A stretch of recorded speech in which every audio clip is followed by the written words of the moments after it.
Let's turn to the movies now. Pulp Fiction, Kill Bill, and Once Upon a Time in Hollywood. These are just a few classic films from who? Quentin Tarantino. That's right. What would I do without you? Quentin I don't know. Tarantino. Well, there's this. Right there. Boom. Quentin Tarantino's cinematic universe, a local immersive show that's bringing Tarantino's work alive with the music from his soundtracks. And who better than our Sarah Peeler to join us to explain all of this Tarantino? That's right. Clap her up. Right? I mean, he's had so many great films. Do you have a favorite? I like Pulp Fiction. Ooh, yeah, right. Pulp Fiction's good. Uma Hey, Thurman. do it again. Hey. What about you, Mel? What do you like? I like Pulp Fiction too. It's a good one. Yeah, it's a good one, huh? All right, well, the show's latest iteration highlights 5 leading ladies from Tarantino's films as superwomen who band together to fight the men who have wronged them, with each film's soundtrack moving the story from beginning to end. Take a listen.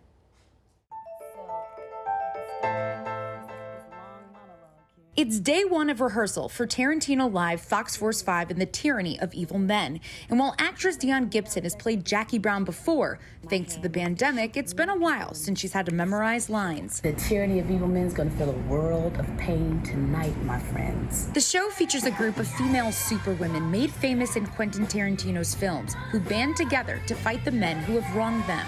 Dion plays Jackie Brown, the lead character of the 1997 film by the same name, made famous by Pam Grier, and was a role that inspired Dion coming up as a young actress. One of the first black women that were featured as a kind of superhero of a movie and lead. For the Record is an unconventional theatrical series that creates shows centered around the soul of a director's films, the soundtrack. While Tarantino Live has evolved over the last decade, quarantine helped director Anderson Davis reimagine the show, weaving the interconnectedness of Tarantino's cinematic universe that begins in Pulp Fiction, when Uma Thurman's character describes 5 superhero women known as the Fox Force 5. And that kicked off the inspiration for Kill Bill, and you'll notice a lot of similarities between what she describes in Fox Force 5 and what Kill Bill ultimately became. Anderson also added in Tarantino's latest film, the Oscar-nominated Once Upon a Time in Hollywood. That love letter to Hollywood and all of those classic songs from that very Tarantino era, that late 60s, early 70s sound. But when that film released, Tarantino came under scrutiny for Margot Robbie's lack of lines as Sharon Tate. And according to a 2019 Time article, historically female characters in his films had fewer lines than their male counterparts. It's a claim Variety's features editor Chris Willman rejects. Whether he's creating these female action leads in the Kill Bill movies and Death Proof, or creating a great despicable female villain in Hateful Eight, I think that goes against the argument that his films are somehow sexist. As an actress, Dion says it's not about the quantity of lines, but the quality of the character, like the female leads in Tarantino Live and in Tarantino's films. They actually are very fierce. They're strong.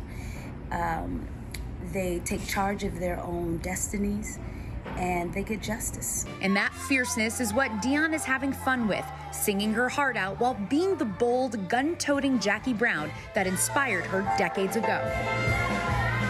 Oh, and she gave me chills singing that close to me. It was awesome to watch rehearsal. And you, of course, can catch Tarantino Live every Thursday through Sunday at the Bourbon Room in Hollywood. If you'd like more information on tickets, visit TarantinoLive.com.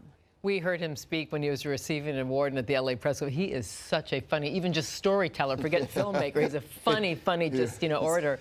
Has he ever seen this? He actually has. This show's been around for the past 10 years, and he's come to many different iterations. And we actually have a photo of him and Dion Gibson there when he came, a few years back. She's reprising her role now as Jackie Brown, and the cast just says how cool he is, and to come, to see it and love it. I mean, can you imagine making a show like this and the filmmaker comes, but they actually love it, right? What you did? He is such a creative spirit. What a mind he has. And I love the characters he builds for women, particularly. They're always fierce and strong. And then you've got to come see this. And the soundtrack, the music, especially the Once Upon a Time in Hollywood, that late 60s, early 70s. And then there's just some iconic stuff like you could close your eyes. You're like, that is from a Tarantino movie. Well, they do such great stuff. For the Record Live, Shane Shield, the producer over there, amazing. Their shows are spectacular. So and thanks for bringing this to us. They know what they speak. We'll be right back. Stay with us, everybody. Thanks, this is Your Morning. You're welcome. On Spectrum News 1.